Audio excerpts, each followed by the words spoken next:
What's going on, everybody, and welcome to another episode of the Knicks Recap podcast. I'm your host, Troy, and you could be anywhere in the world this afternoon, but you chose to be here with me, and I really do appreciate that. Shout out to the chat gang. I see you guys. Shout out to Knicks Nation. I appreciate each and every one of you guys tuning into today's stream. And by the way, before I get started, I gotta say, we just reached 19,000 subscribers on the channel.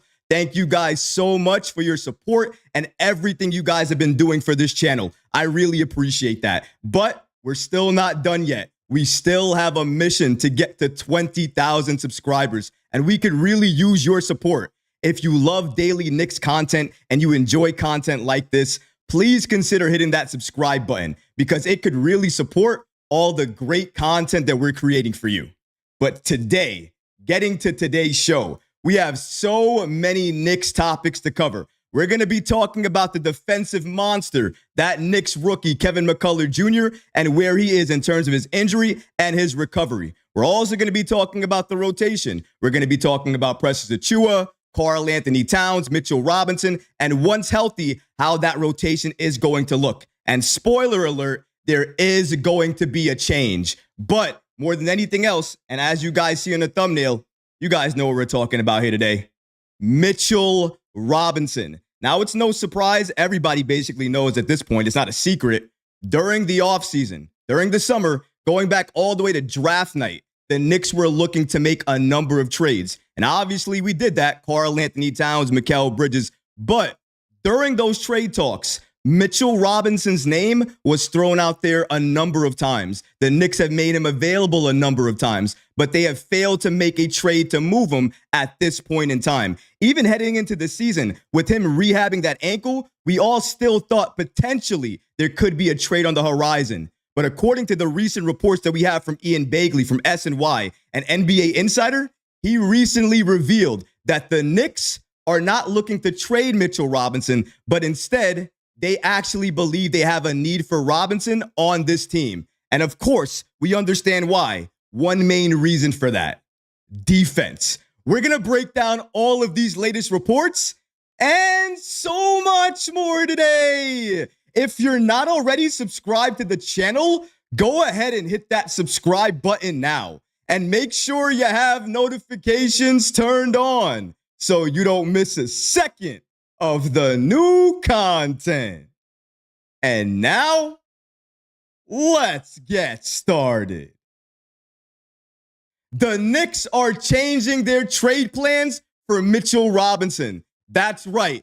Going into the season, even before the season started, we all knew Mitchell Robinson was available for a trade. The Knicks were actively and openly trying to move him. We did a number of videos on this channel about the Knicks potentially trying to move him for another big, potentially a starting big or a backup big. But they could never get a trade to work for them because they didn't want to give up enough assets or too much assets to get a player that wasn't worth it. And now, according to the latest reports from Ian Begley, it looks like they may never make that trade to begin with now. Let's break down the latest reports from Begley and what he has to say about Mitchell Robinson and how the Knicks currently view him and his value on this team. Shout out to Begley for giving us the following information. According to him, SNY NBA insider Ian Begley recently discussed how people view Mitchell Robinson now versus during the summer. Begley notes that the idea of trading Robinson has shifted for the Knicks as New York believes it needs somebody like Mitch on the team. Begley on how the Knicks view Robinson today. Over the summer, we all kind of knew about it. We were talking about it. He was available in trades. I'm not saying that the Knicks were trying to look to get off of him, but his name came up in several discussions, including trade talks for Karl-Anthony Towns. So he was definitely gettable. I want to make sure we all understand that. A lot of people are trying to fight me on this, whether Mitchell Robinson was available, whether he wasn't. Let's all make it clear. Mitchell Robinson was available for trade during this offseason. The Knicks tried to trade him. They tried to trade him for Karl-Anthony Towns, but the trade did not work. As Ian Begley said, he was gettable. Let's keep that in mind as we continue here. Moving on here. Even though Mitchell Robinson was gettable, Ian Begley also confirmed here that he thought maybe heading into the season that it would still be the case that the Knicks would consider moving Mitchell Robinson potentially in potential trades for either Walker Kessler or Nick Richards because of all the issues we're dealing with right now with the backup center situation. So Ian Begley had thought, even though we couldn't pull off a Walker Kessler trade in the offseason, that potentially at some point we were going to trade Robinson to try to get a backup center. And the names that continue to come up are Walker Kessler and Nick Richards. That's something to note there, because maybe at the trade deadline, I'm not saying the Knicks look to trade Robinson, but if they look to get more pieces on this team, maybe they look at the buyout market. Maybe they look at who's available via trade. And depending on what that cost is, and if they can afford them on the team, maybe that's a player they go after. But again, as we heard and confirmed, Mitchell Robinson, even though he's tradable and gettable right now, the Knicks have shifted their trade thoughts on him, and now they're not looking to trade him. And there's a main reason for that, as I said to begin the show. It's defense. So let's continue with Begley's report here and see exactly what the Knicks see in Robinson right now. According to Begley, but I think there has been a little bit of a seat change. You can never say the Knicks uniformly think X, Y, and Z because there's many decision makers there. But I think there's some people of influence who see Mitchell Robinson now as an integral part of the roster if you can come back and be healthy. Because there's been defensive issues so far that we talked about earlier. Robinson, obviously one of the best rim protectors and best offensive rebounders in the league when healthy. He's somebody that can have a great impact on this team. I think some people have influence in the Knicks over there, he's saying. So let's read that again. I think some people who have influence over there, he's referring to the Knicks organization, see him, Mitchell Robinson, as somebody they need, somebody they are going to need, and the appetite to move him certainly is not what it was over the summer. So a lot to break down here. Clearly, the Knicks wanted to move Robinson in the summer. Heading into the season, Mitchell Robinson heading into the season potentially could have still been traded, because according to NBA insider Ian Begley, he thought that going into the season, that was still the case. So options like Walker Kessler, options like Nick Richards, those names started to pop up. But as we see the Knicks currently playing and what they're doing and how good they look on offense, and the fact that their offense can continue to get better as they gain more chemistry, you start to look at the numbers, at the stats, and then you think to yourself, offense isn't the issue with this team, because they can score wherever they want to score from, get wherever they want to get to on the court, and if they want to score on the outside or the inside, they can do that easily. The issue comes on the defensive side of the ball, and it either is transition defense, perimeter defense, interior defense. I mean, at this point, you can take your pick. But with interior defense, that's something that's never been a problem for New York. We've had transition issues before. We've had perimeter three-point issues before. We've never had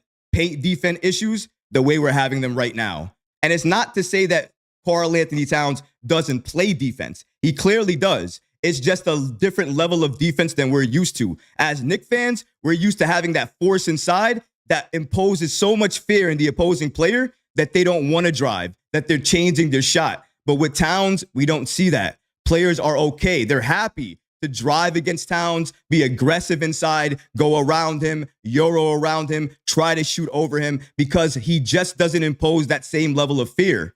If you have a player like Mitchell Robinson back on the team, when healthy down low, he's getting you those offensive rebounds. He's getting you easy buckets. He's blocking shots. He's putting that fear back into other players, and it allows Karl-Anthony Towns to play the four.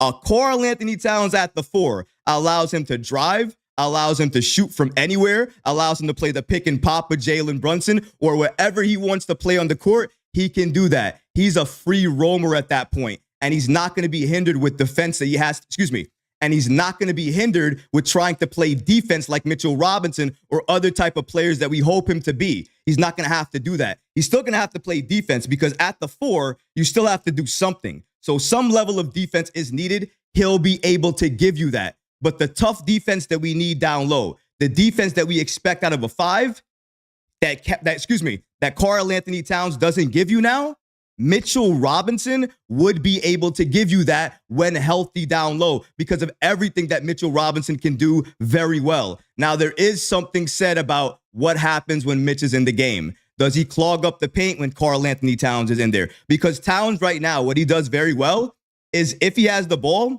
he'll fake a three and either shoot the three again or fake it and drive. If he's driving inside, maybe he pulls 2 or 3 defenders with him. If that happens, he has a choice. He either passes it inside to a cutter or he passes it outside to the wing, but he does something to try to get somebody else open or get a good shot for himself. That's what Towns does now. If Mitchell Robinson is down low, do we still get the same cutter? And shout out to Anytime Knicks on the app X for actually giving me some of these thoughts before I started this live stream, because I was talking to him on the app X before this whole thing started. And that's what we actually started talking about. When Mitchell Robinson comes back and he's down low, what's going to happen during that situation? What's going to happen in the paint? Is it going to be clogged up? Is he not going to have room to operate the same way he's operating now? That's going to be a good question and something we're going to have to wait and see with Tom Thibodeau and ultimately what the coaching staff is going to want to do. I don't see them doing that to start because he has to recover from the injury and get fully healthy. Once he's fully healthy, I can see a few minutes on the court, maybe second quarters, maybe third quarters. I don't know if he's going to close the game with this lineup because I think with the offense, with Karl-Anthony Towns at the 5, it's so good.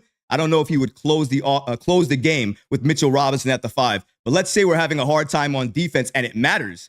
I can see the Knicks absolutely closing out with Karl-Anthony Towns at the 4 and Mitchell Robinson at the 5. It really depends on who we're playing and what our main issues are at that time. But it's clear, given the way this Knicks team is playing right now, how good we are on offense, how good the ball movement is, how good the defense looks in spurts. Not all the time, but in spurts. We know that this team can play defense, not for 48 minutes, not consistently. I don't know why, but they can play defense. If Mitchell Robinson comes here, we're going to be able to play defense at another level. And if the offense can still be somewhat as good, maybe we're not shooting 50% because that's what the numbers say that we're shooting.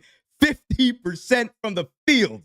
So that offense is humming right now. Maybe with Mitch in there, maybe we shoot 43, 45. If we can do that and the defense is still good and we're shooting a decent percent from 3, I would be okay with running that lineup out there for, let's say, I don't know, 10 minutes a night, 15 minutes a night. It's all about who we're playing, what's happening in the game. Are we going down in the game? Is defense an issue? But clearly right now, with the team that we have, everybody internally in the Knicks are viewing Mitchell Robinson no longer as a trade asset, no longer as a player that we're looking to trade at the deadline. Instead, they're looking at him as a valuable They're looking at him as a valuable asset, a valuable piece to this team, a player that when he returns can play legit defense for a team right now that sorely needs it inside. Inside the paint, we are going to need to make moves to help our defense. Thankfully, help is coming, not in the form of Mitchell Robinson, because as we know, and as Steph Bondi definitely confirmed as well, Ian Begley, I believe, confirmed it as well, too, on the Putback Show. Mitchell Robinson, who accompanied the Knicks on the road trip, started shooting on his surgically repaired ankle recently, but he hasn't been cleared to practice or run yet. So we have to make sure we're clear here. Even though Robinson is progressing, he's looking like he's making good progress. He's still rehabbing. January is still looking like the time frame he's going to return. So even though we're talking about Mitchell Robinson, we're talking about potential trades and all of this stuff, when he returns, it sounds like he's going to have a very big role on this team because the Knicks are looking for that defensive anchor, somebody they can put in to be that plug defensively. And right now, if you look at the roster when healthy, the player that fits the mold the best would be Mitchell Robinson. And clearly, the Knicks know that. That's why they shifted their thinking on him in terms of trades. They're not looking to trade him right now. And I think if this Knicks team continues to win and the offense continues to look good, but the defense still has issues, they're not going to trade him at all because they're going to think Mitchell Robinson is the answer to all of this. Now, I'm not going to say never because with the Knicks, you can never say never. When you go back to what Ian Begley said initially here, he mentioned that he thought maybe coming into this season that it would be the case that the Knicks would still entertain a Mitchell Robinson trade because we were still talking about at the time Walker Kessler deals, Nick Richards deals, because the Knicks still needed a backup center. You could still make the argument now that the Knicks still need a backup center. It's not like we're fully healthy yet. We're still waiting for other players to come back. So it was clear at some point in time, the Knicks had some interest in adding Kessler or Richards to this team. And if they have good deals available for either of those players come the trade deadline, I think they still might pull the trigger on that. But at this point, they're not thinking about trades. They're not thinking about the trade deadline, at least not right away, not at the forefront of their minds. Right now, they're thinking about players coming back, returning players. One of those guys being Mitchell Robinson and his impact on this team. And they can put two and two together. We have defensive issues. Mitchell Robinson is one of the best defenders in the entire league. Put two and two together, that is a marriage made in heaven. And it kind of gives you exactly what I wanted, didn't it? Double big lineup, similar lineup to what the Knicks are trying to do and what they saw Minnesota do last year with Karl-Anthony Towns and Rudy Gobert. Double big lineup, it worked for them. I think the Knicks obviously understand that, and they want to see how it looks for us as well, too. So we're going to have to wait and see exactly how the rotation looks once Mitchell Robinson gets back, once Achua gets back. But it's clear, right now, no longer is Mitchell Robinson considered any type of trade asset or trade piece. Right now, he is the player that we need to return to help our interior defense. And if he's healthy, he's going to do that, plus give you offensive rebounds. And if Karl-Anthony Towns can somehow find a way to play within him playing on the floor, so it doesn't go against what he's trying to do. It doesn't stop him driving to the basket. Doesn't stop our cuts. If all of those things still exist and we can have Robinson on the floor, how do you beat the Knicks? Elite defense inside, elite defense outside, great offense inside and outside. There's no way to stop us. We're going to run through the league. Let me say that to you again in case you misheard me in the back. We're going to run through the league. Run through the entire league. If we have a lineup like that, that works. We're offensively right now, 50% nearly from the field as a team that we're shooting. If we can manage around that with good defense with Robinson inside, there is no way the Knicks don't continue to play that lineup each and every game because it gives you a little bit of what everybody wants. The offense that people want to see, it gives you that. The defense that people want to see, specifically the head coach, it gives you that. And people in New York that love to see hustle, passion, people going after it on both ends of the floor, everybody's going to be happy. This sounds like the move that they're going to make. And honestly, it shocked me a little bit. I can't be surprised. I can't lie to you guys. It did shock me because Mitchell Robinson, I thought even though he was rehabbing and even though we had a need in terms of defense, I didn't think that the Knicks were going to bend in terms of what they thought for trading. I thought they were still going to go into the trade deadline, still convinced that they needed to trade Robinson, Achua, and some other players to get them on this team so we can be more impactful. But because we're winning and the way that we're winning, it's changing a lot of people's narratives, what people think about this team, and honestly, what the direction for this team is. If Leon Rose's move before the season started was to trade Mitchell Robinson, his move now is to remain patient and wait. And for the Knicks, that's a scary thing because when Leon is doing that and he's reading the league, that means another major move is coming. And I can't wait to see what that is. Before we continue with the show and get to so many other topics, because like I said, we got to talk about Kevin McCullough Jr., the defensive monster that the Knicks have. And yes, I'm calling him defensive monster. We'll get into that why a little bit later. We're also going to talk about the rotations once Achua comes back. So updates there. You know what we got to do, right? We got to go to the chat because you guys are live right now. And we got to hear from you guys directly. So let's go to you guys, see what you guys have to say. Shout out to everybody. I'll take a drink of water here as I hear from you guys. Anthony, John, Youngin, Coach, Marquise, I see you guys. Knicks 100. I appreciate everybody being inside the chat today. Everybody joining the live stream, all the subscribers. Thank you guys so much. It's not a show without each and every one of you. Let's go to some comments before we get to the rest of the show, though. Youngin says, Nick Richards or Kessler is an instant upgrade. Are you talking about off the bench? Absolutely. If it's off the bench, absolutely. There's no way it's not. We're even talking about, or there's some reports about even Isaiah Stewart, right? Isaiah Stewart potentially being a name to watch for the Knicks in Detroit. He would be an instant upgrade off the bench as well, too. The problem is it's the money. We got to make sure we understand that. Money here is the main thing. I'm not trying to pay somebody, 15, 16, 17 million dollars if they're going to come off the bench. You know what I'm saying? I need to make sure they're having a decent enough impact and the amount is right as well too. I don't have to worry about I don't have to worry about that though with this Knicks front office. They watch Cap like a hawk. Brock Aller, ladies and gentlemen. Brock Aller. Hard Tackle says Huck can play the 5 10 times better than Sims. Thibs is a joke. You see, here's the thing.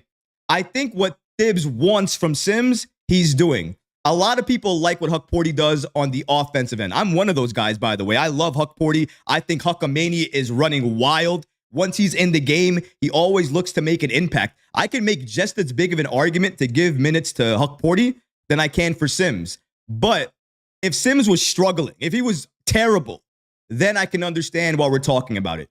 But we're on a 4-game win streak right now. Jericho Sims has been playing very good basketball, good rebounding. He's found his offense a little bit more aggressive inside, trying to find the alley-oop dunks and trying to play the pick and roll. He's getting better. And I wouldn't be me if I didn't give him credit. So I have to give Jericho Sims credit for at least getting a little bit better with this game. But I appreciate the comment. We got to give him love. It's not to say Huck Porty's bad, but Jericho Sims, I'm not complaining right now that Huck Porty's not playing because Sims in the minutes that he has isn't bad. And we're on a 4-game win streak. It's really hard to complain about that. The only thing you can complain about is I wish he expanded his bench and played them more often. That's all. Do that and I'll be more happy. A couple more comments and then we're going to go right to the next topic, which is Kevin McCullough Jr. I'm going to go to Nostalgia Nick because he's been following the channel forever. So I got to give him a shout out. Mitch getting flipped like Randall. Oh, really? You think so? You think that Mitchell Robinson is going to get flipped? There are some people, not going to lie, there are some people that I spoke to before I even did the topic that told me that the Knicks were potentially doing this just to blow smoke, just to potentially get it out there that Mitchell Robinson is not available. And that way it puts more pressure on teams that want a big, like potentially the Lakers, like potentially some of these other teams around the league that could use a big like Robinson. And now they think, oh, he's not available. Now I got to rush and go get him. I got to give all my assets. There is a thinking, there is a mindset behind that. But this report comes from Ian Begley, right? The report about Mitchell Robinson and him being valued differently by the Knicks. The fact that the Knicks see him differently now, the fact that they've shifted their trade thoughts on him. As we can see, you never can say never with the Knicks, so I'll give you that. We'll never be able to say, no, the Knicks will never trade Mitchell Robinson. However, as Begley reported here, Mitchell Robinson is now seen as an integral part of the roster, especially if he can come back healthy. Because of why? He helps with the defense. If you help with the defense and you command that level of respect from Tom Thibodeau on that end, that's what's going to happen, and that's what we're seeing. Shout out to you, though. Let's see here. Angelo, expand the bench, please. I'm saying, expand them. Do something with the bench. Knicks 100 says, exactly, coach. Mitch, the odd man out. I don't know if Mitch is going to be the odd man out, honestly. I don't think so. Because I think the respect that he gets from Tom Thibodeau and the respect he has around the league. Imagine this. And this is going to be the last comment, actually. We'll do this as a last comment, and then we're going to go to Kevin McCullough Jr. Shout out to Knicks 100 that says, Mitch is the odd man out. That's what he said in the comments regarding Mitchell Robinson when he comes back. Here's why I don't believe that's the case. Think about it like this. You're getting back. Whatever you want to say, take away his name. You're getting back a player that when he was healthy early on last year, before Hartenstein replaced him, he was getting Defensive Player of the Year honor type of praise. That's how good he was. Number one. Number two, he plays Tom Thibodeau style basketball. Number three, he is one of the best offensive rebounders in the game today. Add all of that up. It's probably somebody that regardless of who they are, you're going to want to give them some time on your team. Excuse me. You're going to want to give them some time on your team, regardless of who that player is. Mitchell Robinson is absolutely that player for this team, especially when you consider who the head coach is. It's Tom Thibodeau. He wants better defense inside. He's called a number of timeouts, even during that Suns game. You can remember that when our lead got cut in half a number of times. It was because of the way they were attacking and also attacking and getting it out to the open shooter at the perimeter. And that's what Tom Thibodeau is calling timeouts for, because he hated what he was seeing inside. He didn't like he didn't like the defense inside. And that's why he made sure to make a change, call a timeout, and get the team refocused. If Mitchell Robinson's inside, or he has a player like Robinson off the bench, he's going to utilize that player because it helps give him exactly what he wants. Dominant paint defense. And if you know Tom Thibodeau, if you watch this team over the last few years like I have, then you know that's absolutely the case. But let's move on here, because even though Mitchell Robinson is injured, well, he's not injured, I should say. Even though Mitchell Robinson is out right now rehabbing that ankle and he's not injured, we have another player that we do have on the roster. He is a rookie, and his name is Kevin McCullough Jr. The Knicks drafted him in the second round of this year's draft, and he was supposed to be a very good player for New York. I thought he was supposed to get a lot of time in the summer league, but unfortunately, we haven't seen him because he's been dealing with a knee injury since he's been drafted. So nothing about him in terms of his recovery or where he was in terms of his status has recently been announced until right now. And I got to thank James L. Edwards for giving us the following updates about Kevin McCullough Jr. and an injury update about him. Again, Kevin McCullough Jr. is one of the Knicks rookie. Well, give me a second here to get the slide up here for you guys. Kevin McCullough Jr. is a Knicks rookie for New York this year, and he's one of the best rookies I think the Knicks drafted, but I don't think anybody knows that because he hasn't played any minutes. The reason I say one of the best is because of how this kid plays. Kevin McCullough Jr., if he's healthy, is basically Josh Hart 2.0, but he plays defense at an extremely aggressive level, and he's a little bit taller than Josh Hart as well, too. So he gives you all of that. And if he's off of your bench, that's somebody I think Tom Thibodeau could utilize and somebody he would go to. But like I said a couple of minutes ago, he has been injured and been dealing with a knee injury since the Knicks have drafted him. But thankfully, to James L. Edwards of The Athletic, he recently did his mailbag, and he gave us an update on Kevin McCullough Jr. and where he is in his recovery. Let's take a look at that update.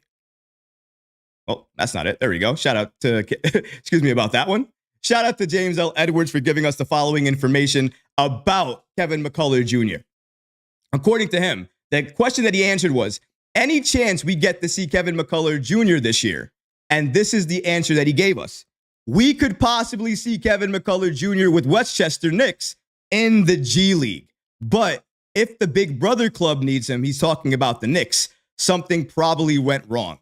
So what he's saying is that Kevin McCullough Jr. is definitely progressing. He's coming back from that injury, and it sounds like things are going to go well at some point in time for him, and he's going to return for the Knicks, or at least for Westchester. He's on the Westchester Knicks as we speak. He is on that roster, so when he can return, he is likely going to return on that team. But even if that's the case, if he shows out and does well there, I kind of disagree with James L. Edwards. I don't think that just because he's a rookie, that if the Knicks call him up and he's playing with the Knicks, something drastic has gone wrong. If he's tearing it up in the G League and he's doing very well, playing great defense, and that's what Tom Thibodeau loves and really admires from players, that's what he wants to see from every player that he has on the court with him. If that's the case, I can see him taking a look at Kevin McCullough Jr. and trying to get him on this team. That kid is a defensive monster. Did I mention he's Josh Hart 2.0? Just a little bit taller and a menace defensively. And talk about he's a guard. He's a guard at 6'4" or 5, I believe. That's his size over Josh Hart, or nearly Josh Hart's size. And he's big. He's aggressive. The way he plays is exactly the way Tom Thibodeau would love somebody to play. And get this. Imagine you had Josh Hart starting and this kid, this rookie on your bench that you can put in for Josh Hart when he goes to the bench for a rest. That means you never stop having a player that's an everyman out there that does a little bit of everything. Passing, scoring, rebounding, playmaking, trying to get steals, playing great defense. Both of these guys would do that for you. And if you develop McCullough the right way, you're basically giving yourself another Josh Hart in the future. That's something to think about here. But another thing we have to look at here is the other update that we have from James L. Edwards, because he did let us know a couple of more updates about McCullough and his status right now and where he is. Shout out to James for giving us this following information as well, too. New York drafted McCullough knowing that he had a knee issue and likely wouldn't be ready to play anytime soon. The rookie from Kansas has been with the main club and rehabbing since training camp. It's my understanding that McCullough will be out for several months. Ouch, that's a blow.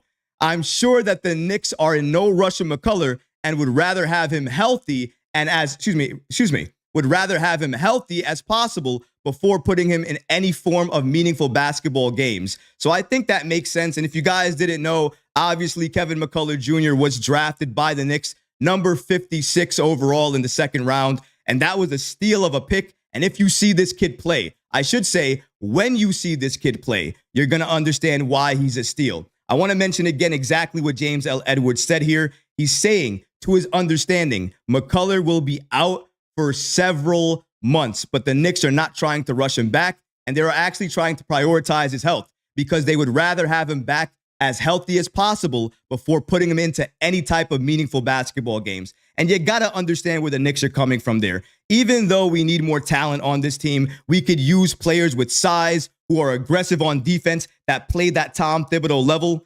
Even though that's the case, we don't want to rush players back from injury, no matter who they are. Deuce McBride, Cam Payne, Ariel Huck-Porty, whoever is injured, whoever's not okay, whoever's needing time to get back healthy, we want to give that player as much time as possible. That way, when they recover and they come back, they can actually have a great impact for this team. Kevin McCullough Jr. is not going to be any different. And I, again, disagree with James L. Edwards. He says that the room would have to be on fire for the Knicks in order for New York to call up Kevin McCullough Jr. and have him part of the roster. I don't think it goes that far. We already understand. If we see players that the Knicks actually have on the team that are very, very good, that are killing it in the G League, they have no problem calling up these players to join the team, to potentially see what they can do. Maybe give them some time in garbage time. Maybe if the team needs a certain player and we're injured or we're missing some players due to illness, he can play some meaningful minutes. And if that happens, if that opportunity comes, you guys, everybody who has seen this kid, who has watched this kid, who understands the level of defense he'll give you, you'll understand why he was such a good pickup for New York and why when he gets significant time for New York and he develops the right way, he's going to be a problem later on. A very, very big problem. So shout out to James L. Edwards and The Athletic. Really appreciate the update on Kevin McCullough Jr. and where he is in his rehab. And it does sound like when he does return, which it is several months away from now, but it does sound like it's going to happen. When he does return, he's going to join Westchester. Kind of expected that, probably to test him out, see how good his injury feels, how good that knee feels, warm him up. And if he looks really good, I'm telling you right now, you can bet on it if you want to. I'm telling you, if he looks good in the G League, if he starts killing it there, bet money. Somebody on the Knicks are going to notice. They're going to see it. They're going to want to call him up. And the rest is going to be history. When that day comes, I will not be able to contain myself before making a video and going off about it. It's going to be something great to witness and see. But that's not the only thing we're talking about today. We covered a few different topics today, like Mitchell Robinson, where the Knicks see him and value him now in terms of trades and how they see him as part of this team moving forward. We talked about, obviously, Kevin McCullough Jr., his injuries, where he is and his status. But the last thing we're going to talk about for today's show, before we go all the way to the chat, see what you guys have to say and get your take, we have to talk about the rotation. We all know that a couple of players are going to be returning soon. We talked about Robinson, but that's January. We know Deuce McBride's coming back soon as Saturday. We also know another player's coming back soon, and that's Precious Achiuwa. I did a video, basically, I think it was yesterday, right? I did a video yesterday about Precious Achiuwa and him finally being cleared for practice. That means he is maybe, a few games away as well, too, from returning for the Knicks and potentially even returning on this road trip for New York. And he could potentially mean so much. Imagine Achiuwa off the bench. Having Achiuwa off the bench for New York would give this team a huge boost. Another player that can move at the 4 or 5 spot, somebody who's athletic, can move without the ball, who's good inside, and has been trying to practice an outside shot, has a mid-range shot. Achiuwa coming back means a lot of good things for this team. But it also means another thing. Rotation changes are coming. And that's something that nobody can deny. When you get other players back on this team, players that Tom Thibodeau trusts, it's only going to happen where players you're seeing right now that are having a good impact or having some minutes, even the rookies at times, like Pacome Dadier, like Tyler Kolek. When you see Deuce McBride come back, when you see Mitchell Robinson come back, when you see Precious Achiuwa come back, ask yourself a question. Are you still going to be able to see those guys again? Are you still going to be able to see those guys again?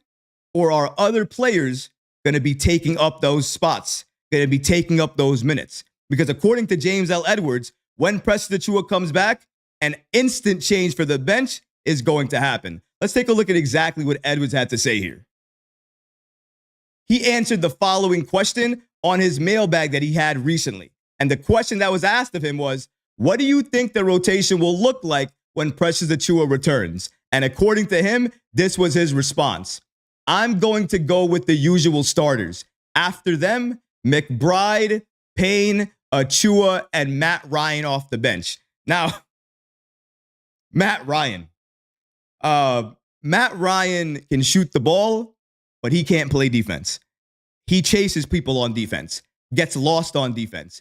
Tom Thibodeau saw that 3 times, pulled him out. We never saw him again. Never saw any more Matt Ryan minutes. We saw Pacome Dadier over Matt Ryan. I think it's safe to say that Matt Ryan right now is probably holding a place for a returning Landry Shamet or somebody else like that. Because I think right now, the definition of situational is going to be Matt Ryan. Situational to the highest degree. But going back to this, I do agree to an extent. He says McBride, he says Achiuwa, and he says Payne. I agree with all of those guys off the bench. And if you're going to add another player, I can potentially see them even adding Pacome Dadier, maybe adding Jericho Sims. Those are other players they can have off the bench. That's likely what you're going to see in the rotation. He did go on to mention, James L. Edwards did here, he states, it is possible that if Ryan gets nudged out of Thibodeau's rotation because Tom Thibodeau wants to play bigger, he can keep one of either Bridges, Anunoby, or Hart on the floor at all times. But if he's going to play 9 guys, those are the 9 guys that James is going with. I can understand.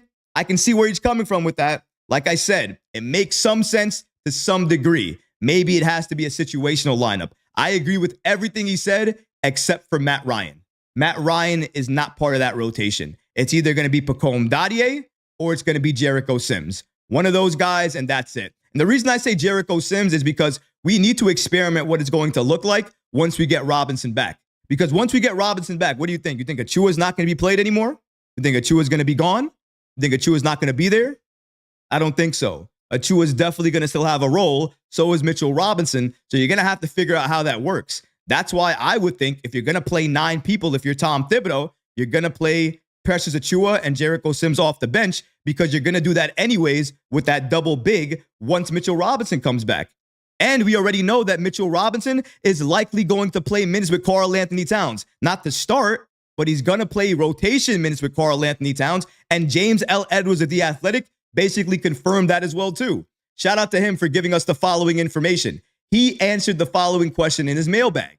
Are there indications when the team is fully healthy that they will have Cat play the 4 with Mitch or Precious Achiuwa at the 5? And according to James L. Edwards, he says the following.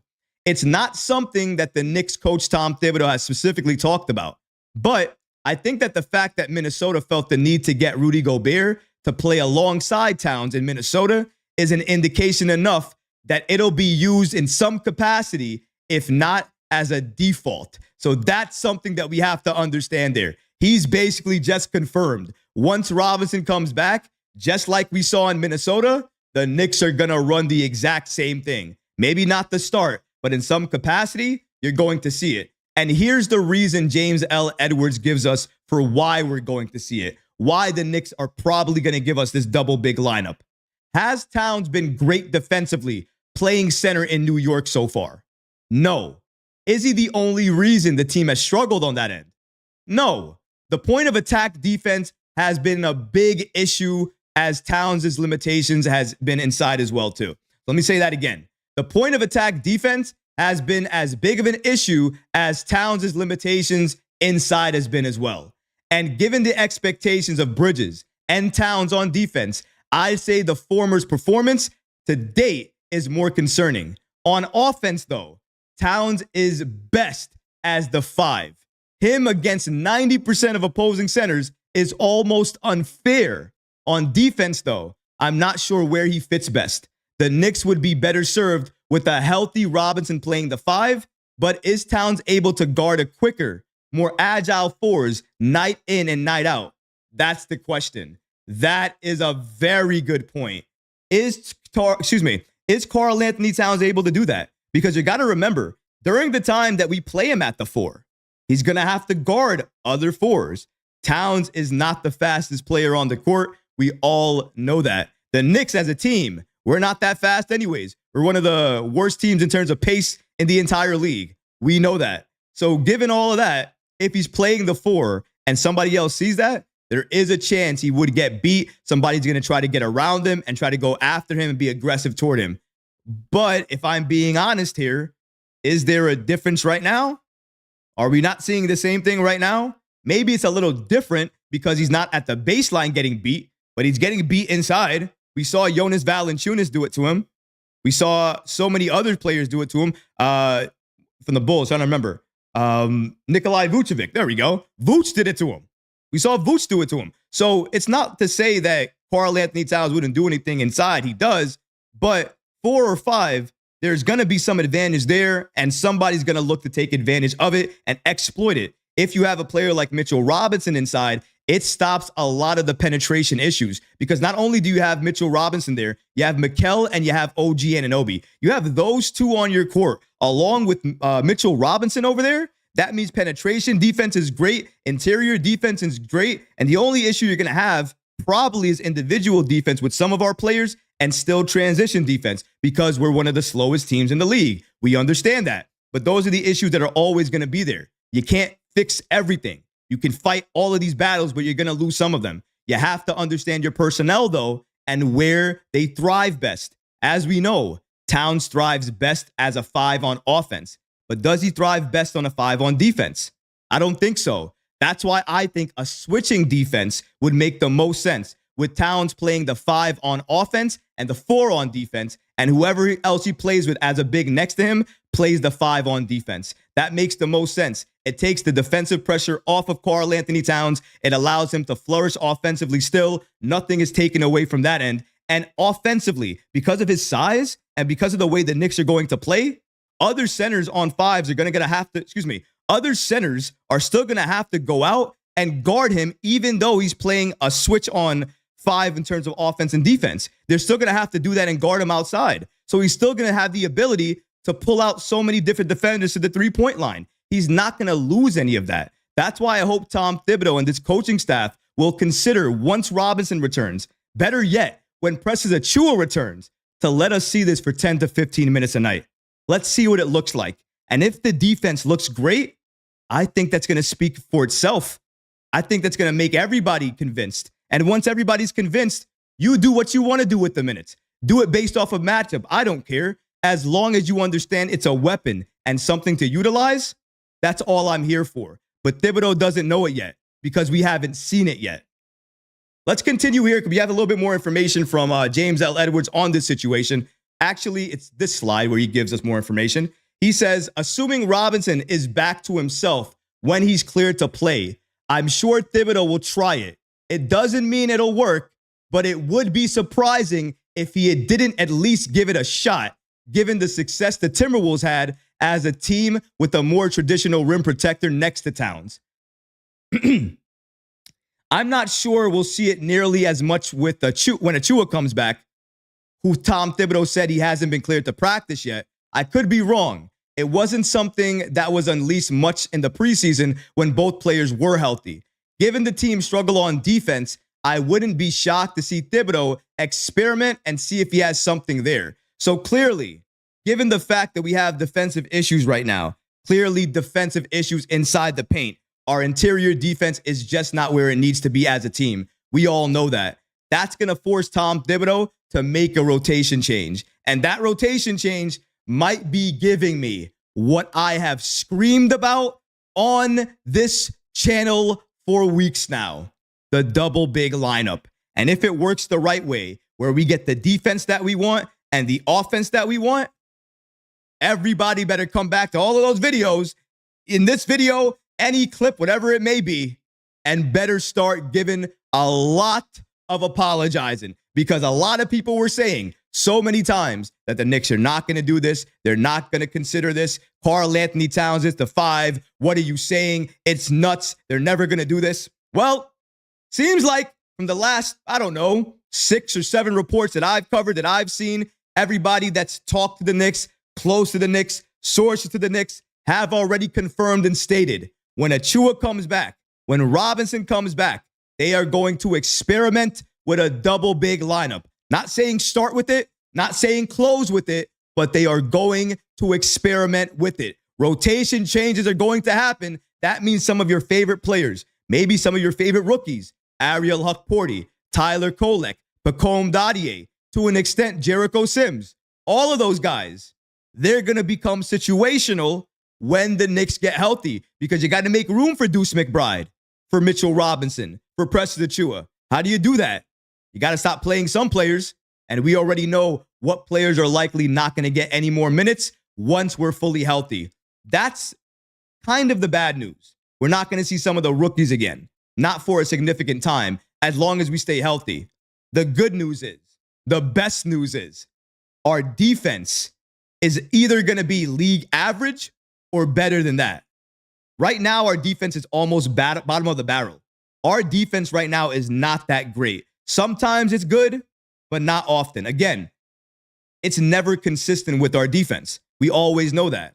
But if we get a player like Robinson back, Achua back, Deuce McBride back, and we can bring that defense to league average or a little bit better, and we have the offense look the exact same, and and we have the offense look the exact same as it looks like right now, if we have both of those two things come together, the Knicks, in terms of a team, are running through so many different squads, it's not even going. Who's stopping that team? It's not even going to be funny. Who's stopping that team? Defensively, we're going to be holding it down. Offensively, we're going to be humming. And even though the defense is not going to be all the way up, league, top of the league like it was last year, maybe top 10, maybe top 5. Maybe we're not going to have top 5 defense anymore. But league average defense paired with 50% offense, the offense we have now, which, by the way, the offense we have now is not even fully together. It's not even fully together. It looks good and dominant now, and it's going to get even better in the next couple of games. Give this Knicks team 25 games and watch how good the offense looks then. And if this offense can get better and the defense gets better, this team is not only unstoppable, we're a nightmare. We're a nightmare for any team looking to go up against us. That means the night before you play the Knicks, you're thinking about that game all night long. You can't sleep. You're worried. You're concerned. I got to go against Cat. He's going to drop 35 and 10. I got to go up against Mitchell Robinson. I can't get a shot. Jalen Brunson's on the court. He's going to go ahead and go for 50. What am I going to do? Let me answer that question for you. You're not going to do anything. Nothing. Nothing. You're going to watch. You're going to watch. You're going to watch as Jalen, Karl-Anthony Towns, and this entire Knicks roster carve you up, carve you out, and win that game. You're talking about getting players back who help on defense, who give the Knicks more size, and are going to change our rotation for the better. That's what we're getting back, and we don't even have to do a trade to get those players on this team. We're going to get better by default. We're becoming a better team by default.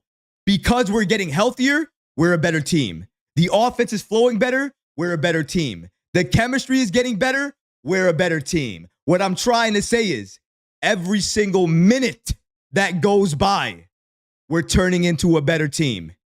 And nobody's going to know how to handle that.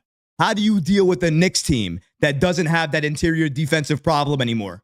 How do you deal with it? You can't. You're going to get cooked. Because if it's no easy baskets anymore, if you can't penetrate and create anymore on the Knicks, then what's left for you? What's next? Nothing. Blowout. Blowout courtesy of the New York Knicks. And as a fan, that's what I want to see. Some people don't like the blowout games. When it's the Knicks blowing out the other team, I absolutely love it because I'm smiling for the entire game. We got 4 of them things right now. Tomorrow, I want to put up 5 of them things. I want 5.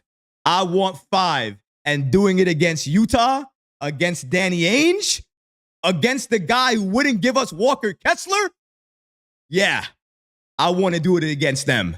And I want to do it in dominant fashion. And given what I've seen over the last few games, that's exactly what we're going to do. Now, before we go and end the show completely, like we always do, we're going to go to the chat, get your comments, break them down, and hear what you guys have to say, either about the show, the Knicks. Obviously, we're taking comments about everything, so feel free. Give me any comments about your thoughts about the NBA even, and I'll go ahead and try to answer some of them. But before I get to that, I want to talk about the members, because I always have to give them a shout out. Our members, the members of this channel, have been so phenomenal, and I have to give them a shout out. They have supported.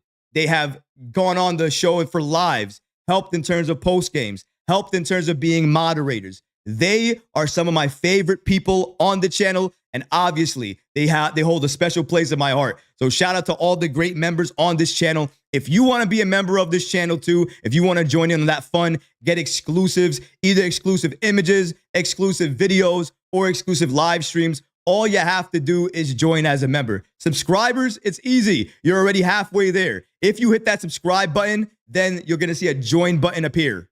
Once you see the join button, hit that button. You'll be able to join this channel as a member, unlock exclusive benefits, and join as any tier. And there's 3 tiers There's 3 different tiers to choose from in terms of the member that you want to be. Each different tiers unlocks something different. And one thing more than anything else, when you're a member, you are automatically available and entered into the giveaways that we're doing each and every month. We are doing a giveaway this month. One of those items is going to be Tony Riviera. He's a member of this channel. We're giving away his XL Knicks jacket. I'll post an image of that after the show. We're also going to be giving away a Knicks hat. It's not going to be this Knicks hat. This is one of my favorite Knicks hats, by the way. But it's not going to be that Knicks hat. It's going to be another Knicks hat. Knicks hat that we had from when we did a giveaway so long ago, but nobody claimed that hat. I'll post what that hat looks like after the show as well too. But those are going to be the giveaway items for this month. And that's only available to members. So if you want access to that, if you want to join in on that fun,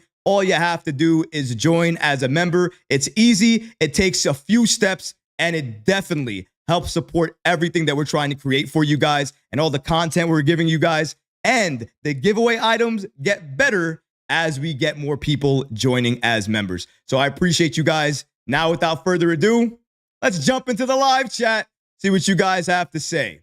We got my guy Dragon up here. Love my guy Jay Dragon. Appreciate you, man. He says, it is surely possible. Well, that cut off a little bit. I got to scroll up. It is surely possible for the Knicks to win a chip this season, but it's going to take a lot of work and a lot of luck, no doubt.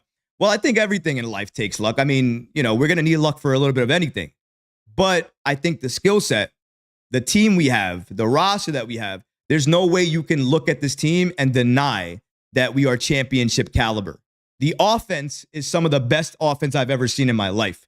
I've watched this Knicks team for 20 plus years, and I can't think of any offense in my life that I saw this beautiful. The ball moves every time. It never sticks. Never sticks. I've never seen a free-flowing offense like this. Jalen has it. Cat has it. Mikal has it. OG has it. Josh has it. They all can shoot.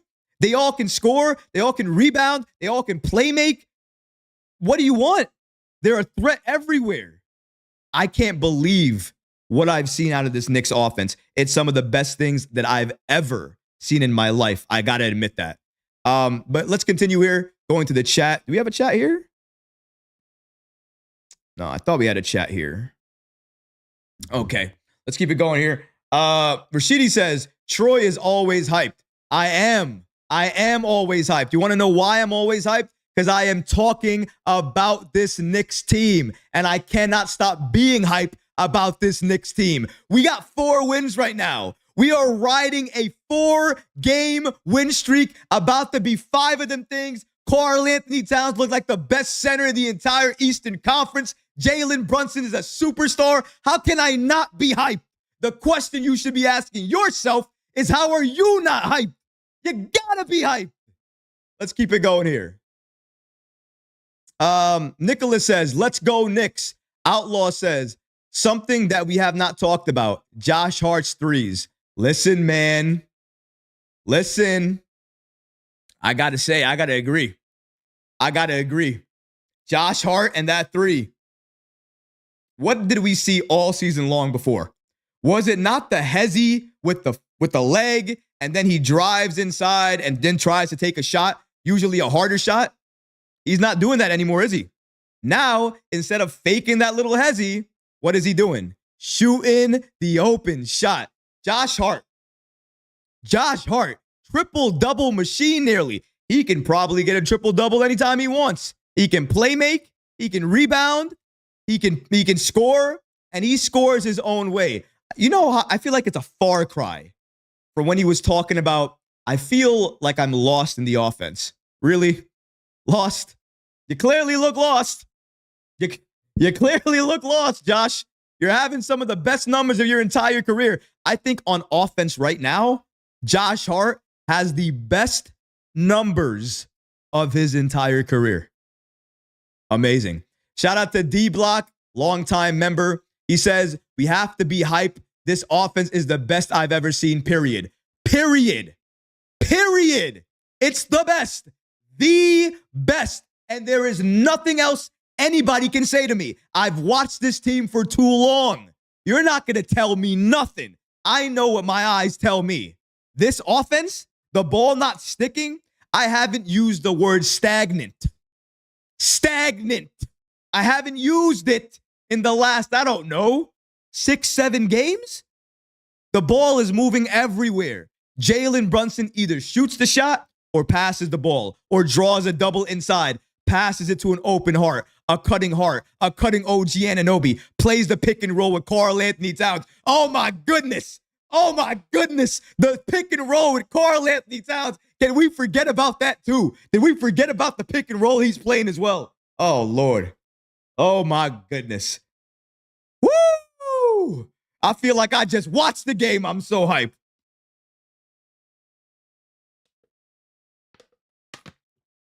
Man, I got like 50 of these in my house. And I need a bottle of water every 10 minutes. I got eviction notices on my door. You know how people want to get me out of here? All the times I'm hype about the Knicks. Goodness gracious. Let's keep it going here. We got my guy VSN in the house. Shout out to VSN Network and the famous Knicks Talk Raw and Uncut. I appreciate my brother being in here. If you guys don't know why I'm saying he's famous, please go ahead, check out the App X. If you guys watch the Roommate Show, they're covering a lot of different Knicks fans, what they're doing, their takes, and my guy Raw.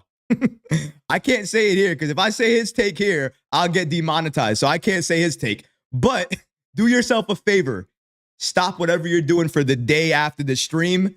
Go all the way to his video and just, go to the Roommates podcast show, what he's doing there, and just check out their video that they dropped about Jalen, Josh Hart, and everybody there reacting to Knicks Talk Raw and Uncut and the clip that he dropped about Josh Hart. It is the funniest content that I have seen in my life. I promise you, it is worth the watch. And also, if you're not giving him a follow, if you're not doing anything for that man, if you're not giving him any type of subscription notice on YouTube, make sure you're doing that. Support is so easy. It's so free. You see him in the chat already. Click on his name, hover on his name, give that support and subscribe to his channel because he gives you Nick content as well too, everywhere on a daily basis. So does VSN Network as well too. So shout out to those guys. Always appreciate the family being in here. Let's see who else we got here. Jonathan Nobody is selfish, and that's the best style of basketball you can ask for. The best. The absolute best. There's no better. Because when the ball is moving, everybody is touching it, and nobody is dropping the ball. We're not getting turnovers. We're playing within the flow of the offense. We're reading. That's the best thing, right? The reading of this entire Knicks team. When we read and adjust, we play within their flow. So we're not forcing any shots. We're going inside. We're taking what they're giving us. And if they want to throw 2 or 3 defenders at Jalen Brunson, guess what? Jalen's going to pass that ball to Josh Hart, who's open inside, or passing it to Josh Hart, who's open in the corner, or get this. He'll be the hockey assist. He'll pass it to Josh Hart, who will pass it to an open OG Anunoby. But that's what we've seen. We've seen it time and time again. And that's why it's so amazing to watch what we're doing. Best offense I've seen in my life as a fan. And if you don't think so, comment what offense was better. If you've been a fan since the 90s, since longer than that, tell me which offense has been better in your lifetime. Because in my lifetime, it's nothing. Nothing in my lifetime. The best. Let's keep it going here. G5 says, long as we can keep building on this chemistry, we'll finish top 3 in the Eastern Conference. Top 3, my brother. You're thinking a little too low. I know the Cavaliers look unstoppable. I know the Boston Celtics look unstoppable. It's a long season. They're going to come. They're going to get hit with their losses, and we're going to start riding our streak. Did anybody take a look? Let's take a look at what the Knicks' schedule is after we play Utah, Denver, and Dallas. Anybody take a look? Because the entire month of December and the way we close out November, I could make the argument, a very strong argument, mind you, that the Knicks could go undefeated after all of that. So what I'm trying to say is, if the Knicks can beat Utah, can beat Denver, can beat Dallas, and they win all of that, they have a chance to close out the year undefeated. Because who they're playing ain't nobody to brag about.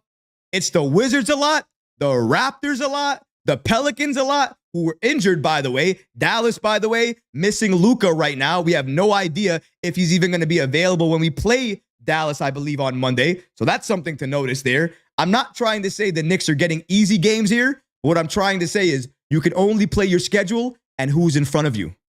The Knicks right now, in my opinion, have a chance to shift everything if they win these next 3 games.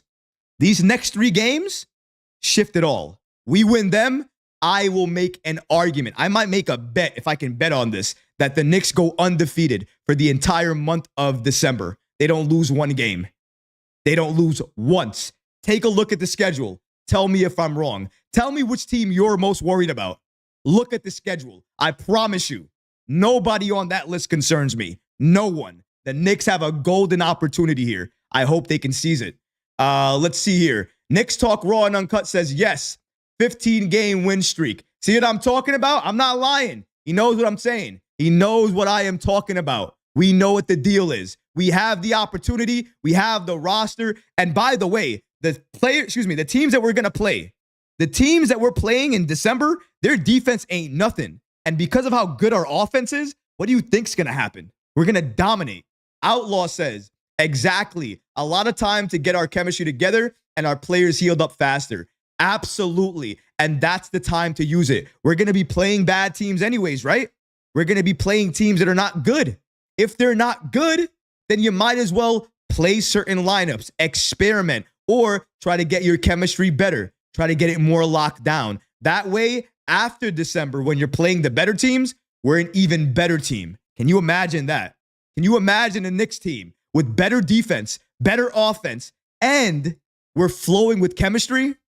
Stop us. Stop us. Go ahead. Stop us. All right. Let's keep it going here. G5 says Nuggets is going to be a test, but if not Jokic, we're beating them. Listen, with Jokic, we're beating them. We have Karl-Anthony Towns, okay?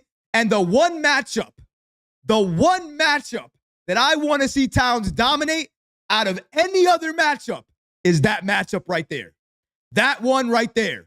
I saw it before. He shut him down before. I need to see it again.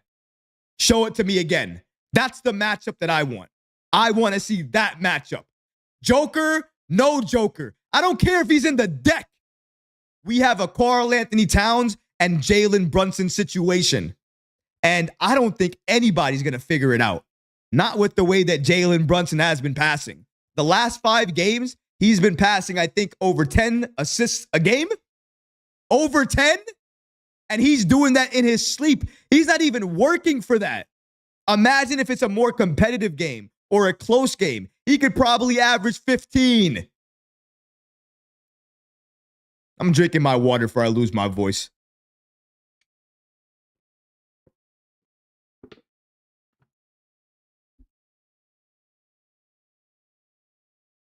Let's see here. What do we have? Outlaw says Mikal Bridges went back to the old shot, and it's ringing fire. And let's not forget, his mid-range shot is automatic, along with Jalen Brunson. This man's mid-range, Mikal Bridges, is so good. So good. I trust him as soon as he touches the ball inside, no matter what. He could catch it awkwardly, and I would trust him. So I have no problem with that. The three-point shot, I believe it's going to come. Give us more chemistry. Give us more defense. Give him a fact that he doesn't have to switch as much. I feel like that defense will come a lot more. Excuse me, the three-point shot will come a lot more. So hopefully in time, but good comment. I saw a comment up there from I think it was it Trey? Hold on, give me a sec. Bless me. Stop talking about me, guys. I know. Some of you guys don't agree with my takes, but goodness, you keep talking about me, keep sneezing. You got to stop. Excuse me. God bless me. I appreciate you. Let's see here. Sony? I'm going to call you Sony, guy. Sony says, Devo is truly missed. Bye to Randall, but we needed Devo. Listen, man, I understand, but Devo's not having a great season now, is he? Is Devo having a great year right now? He's not shooting the ball all that well. And honestly, if we had Deuce McBride on this team, I don't think you would talk about Dante DiVincenzo. I'm not saying that we couldn't use a player like Dante. I like Dante. I didn't want Dante traded. I was one of the first people on that. I remember saying that. I did not want Dante traded. I did not like the trade because I thought that we included a little bit too much.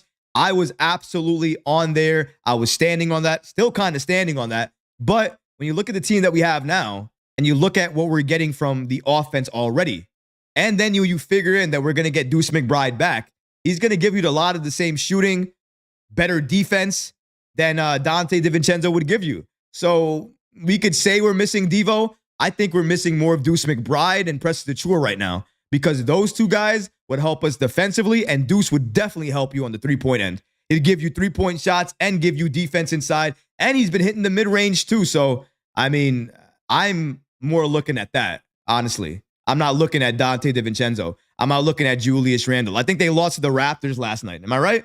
Didn't they lose to the Raptors? RJ Barrett dropped like 30 on them or something like that. I mean, we're in Knicks territory. It's Knicks land all day, every day. I'm not looking at them. I don't care about them. Don't care what they're doing. I am orange and blue skies. And my skies right now, kind of beautiful, because the offense is raining down on everybody. Let's keep it going here. JJ says, Randall calling off Gobert deep in the paint was crazy. I love it, though, because we don't got to deal with it. I don't got to do a podcast on it. I don't got to do a video on it. I don't got to do, hey, Julius Randle causes a destruction of chaos, whatever it's going to be. I don't have to do one of those things because he's not here anymore. Thankfully, I can watch Julius Randle. I can sit back. I can relax. I can watch him mess up, and I can smile because I can look at my team. I can look at the 4-game winning streak, and I can say to myself, I don't got to deal with that. I don't got to deal with any attitudes. I don't got to deal with anybody thinking anything. The Knicks right now, nobody cares who scores. Nobody cares who's inside, who's outside, who's having the best game, the worst game. No one, including our captain in Jalen Brunson. When that mentality is going everywhere, you can't beat a team like that because that means anybody is liable to go off. OG Anunoby feels confident enough to make sure his offense is known so he can go off. You're not beating a team like that when we have players like this. Teams got to worry about us. We don't got to worry about other teams. There are 3 teams maybe in the league the Knicks have to really worry about. Really 3. The rest of them worry about us.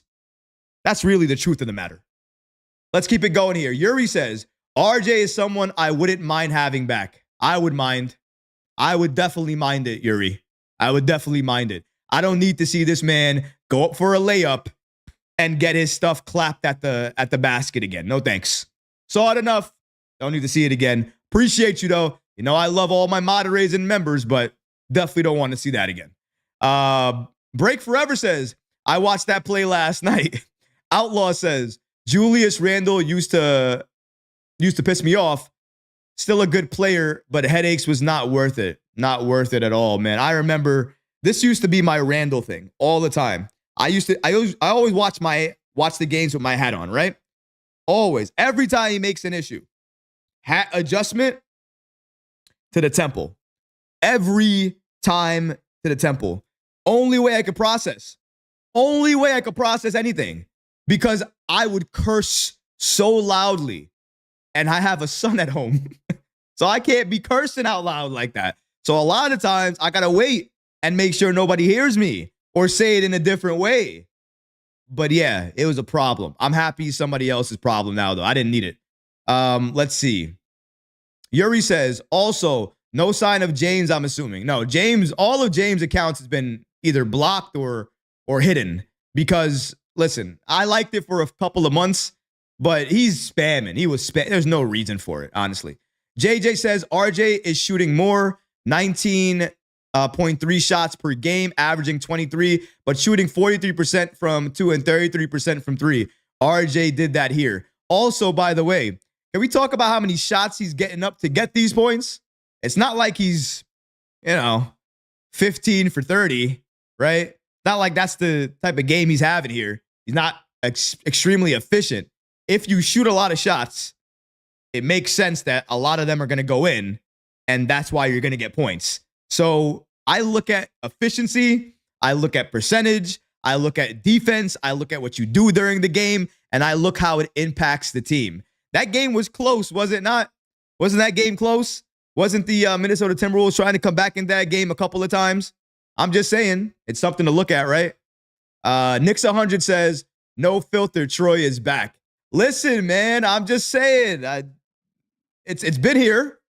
It's not gone away. I've always been no filter. I've been no filter with everything. Ask me a question about Mitchell Robinson and how I feel about him in terms of his health. I guarantee you'll see no filter again. It's always that way, but it's easy to be no filter when you're talking about positivity. All I've been talking about lately is good things. Preston Achua, what has he been doing lately? Recovering, good thing. Mitchell Robinson, recovering, good thing. Knicks, 4-game win streak, good thing. Hard to really, combat anybody really, but I appreciate you guys. Thank you guys so much. A couple more questions, and then we're going to end the stream for today. I get some water every time I yell, man.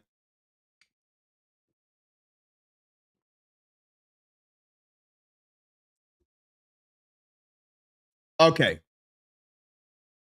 All right, a couple more comments, and then we're going to end the show for today. Give me a second.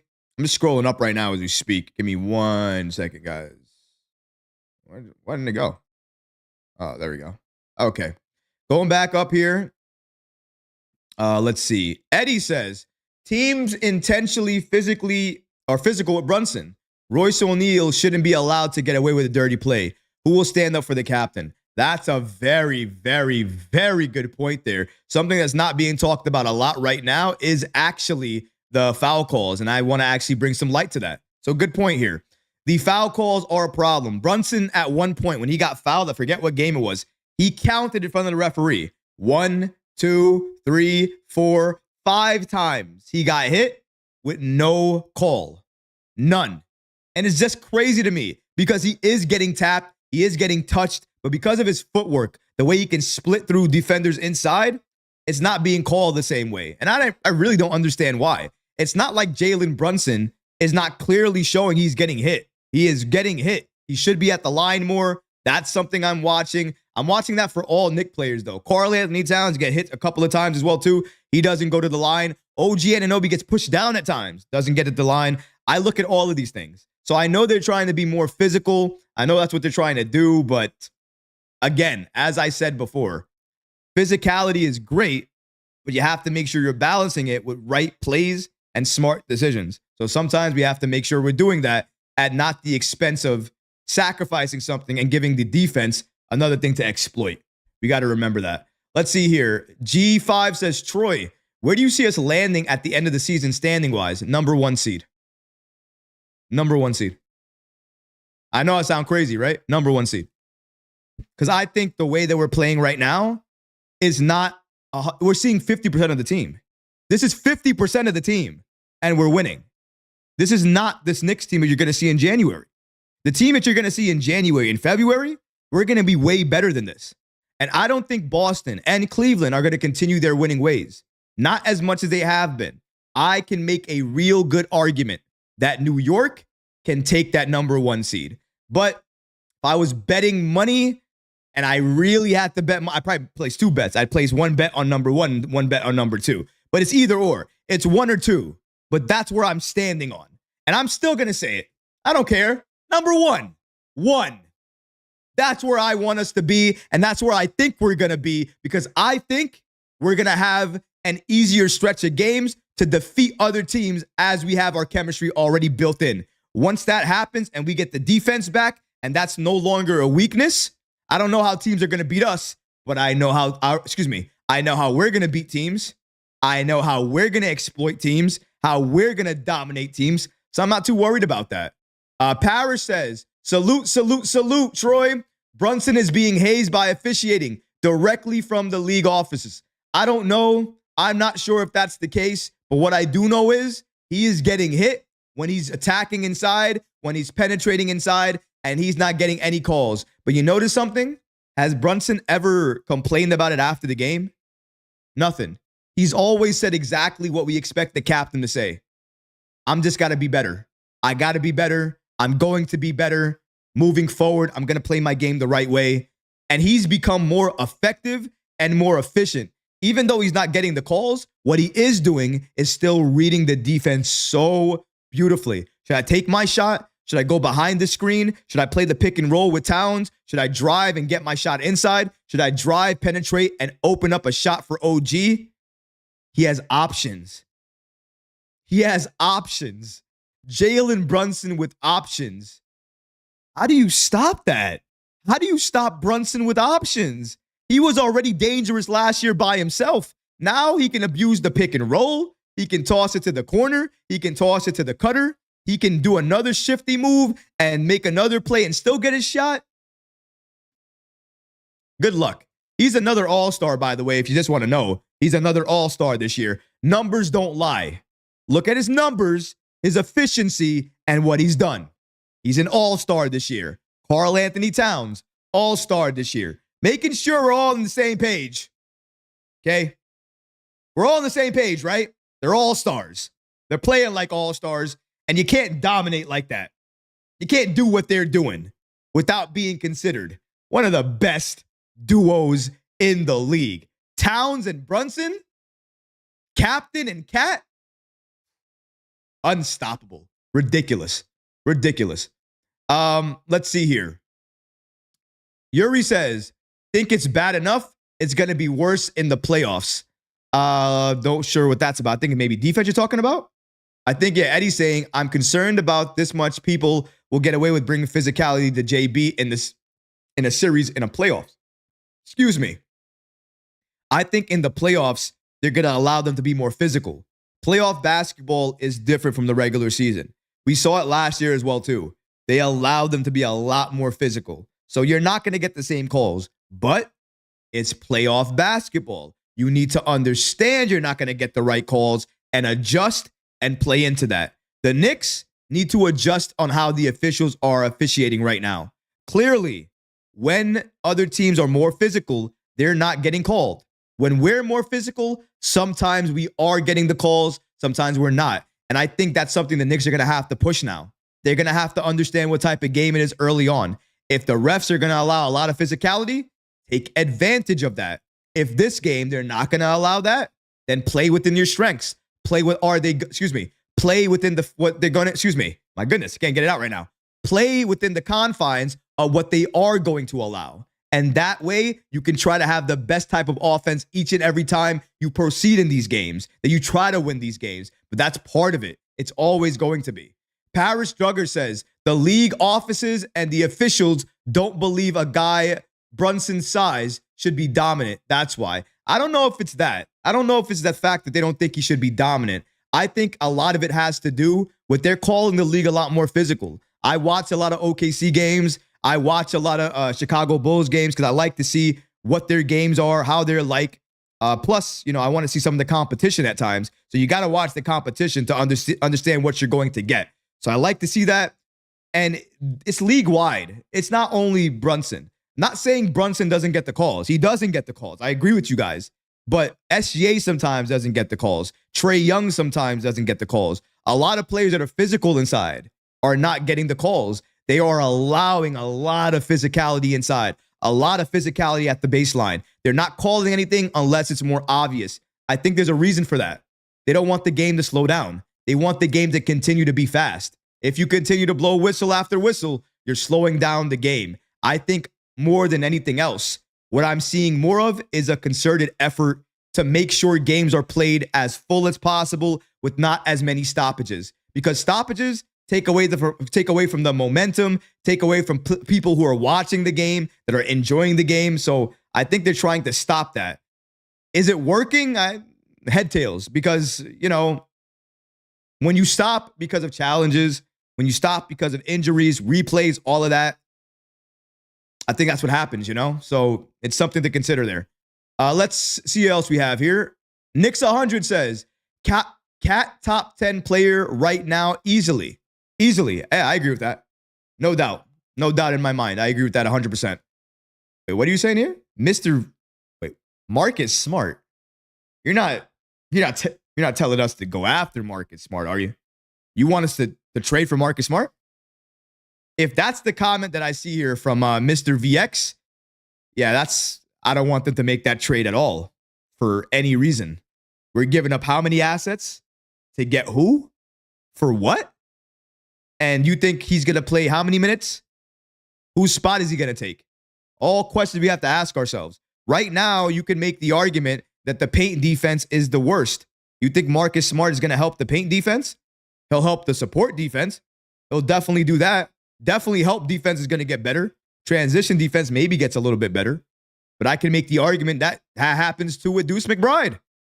So, for all the assets I would have to give up for a Marcus Smart, I don't think I'd want to do that, to be quite honest. It would cost too much. His contract is too high. Thanks, but no thanks for me. But I appreciate your comment, though. Darlene says facts, Troy. I'm just saying. I'm just trying to say I don't really want that player on this team. I don't see how it pushes the needle anywhere, to be quite frank with you guys.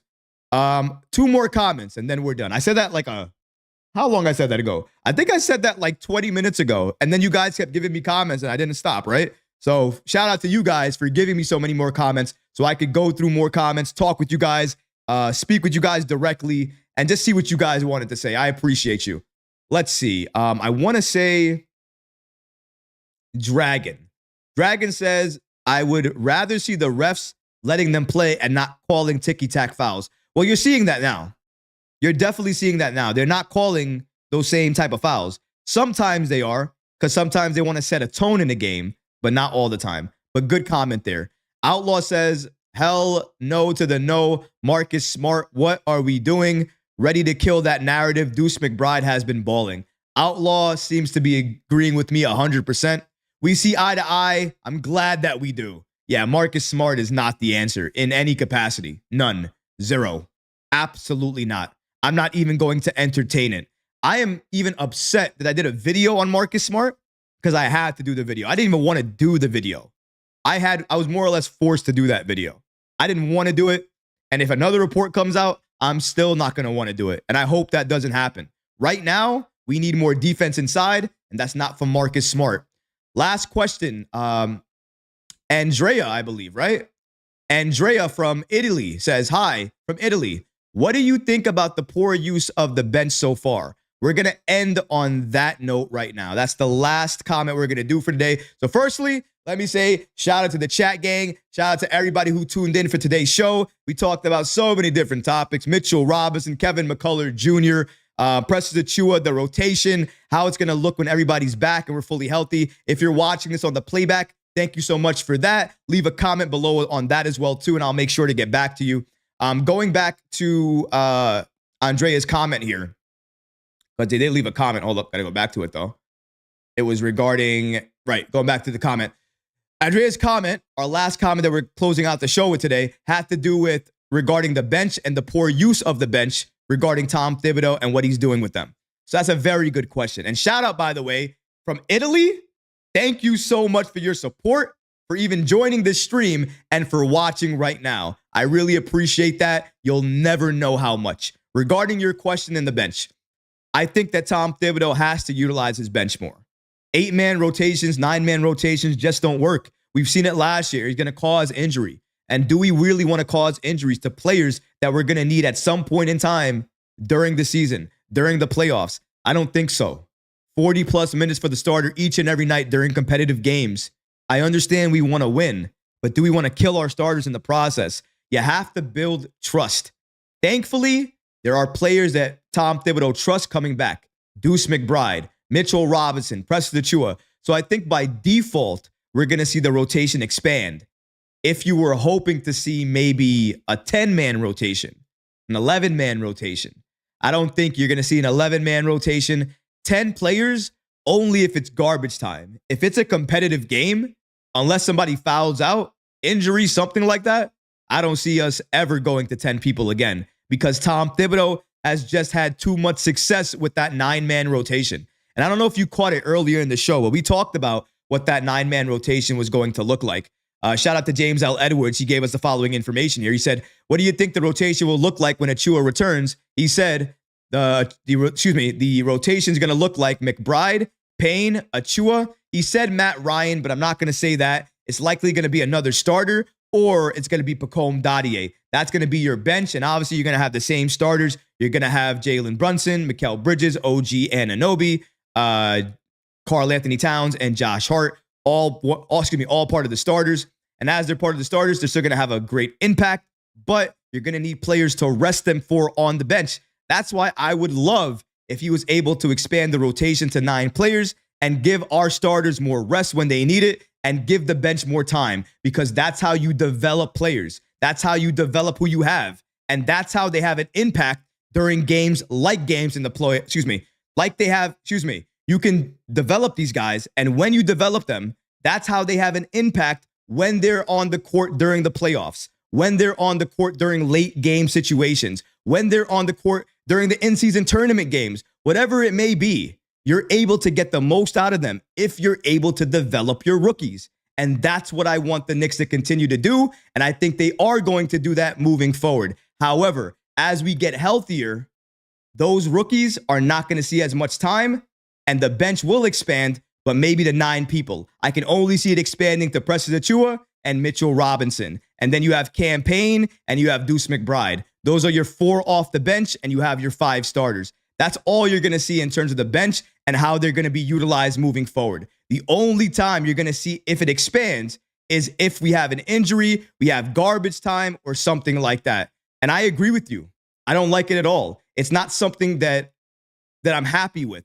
And I think I've made a number of videos and comments on it as well, too, that I think Tom Thibodeau must expand the bench, if not only for the health of the starters, but also to develop who we have so they're better each and every game and each and every year. And there's nothing better than real live NBA minutes. So hopefully we see that. Tom Thibodeau is the only one who can really control that and control what we see from this Knicks team moving forward. But if you were thinking the bench was going to be utilized moving forward as we're getting healthier, that's not going to happen. Rotation, definitely changing, definitely expanding. But anything else, I wouldn't hold my breath. It's Tom Thibodeau after all. And changes to that level is going to take a lot of work, a lot of pushing, and honestly, probably a lot of losing for New York to make drastic changes like that, to expand the rotation that much. But guys, I really appreciate you guys tuning in, joining this stream, having you guys here as part of this stream, listening to all of these different topics that we're talking about today, including Robinson,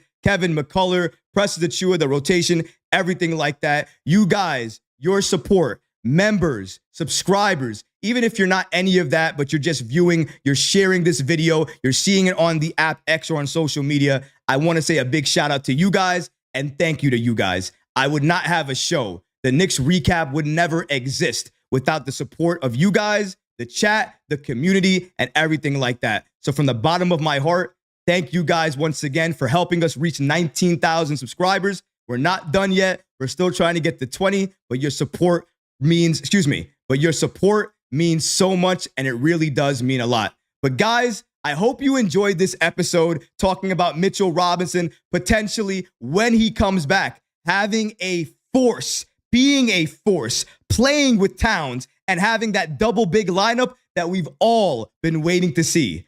All of those people been waiting to see it, though, has not been waiting to see it more than me. I have been screaming at the top of my lungs that I want a double big lineup on this roster for the last few weeks. And according to the reports from Ian Begley, not only are the Knicks hopeful to get Robinson back, they want him back because they want to do exactly what I want them to do.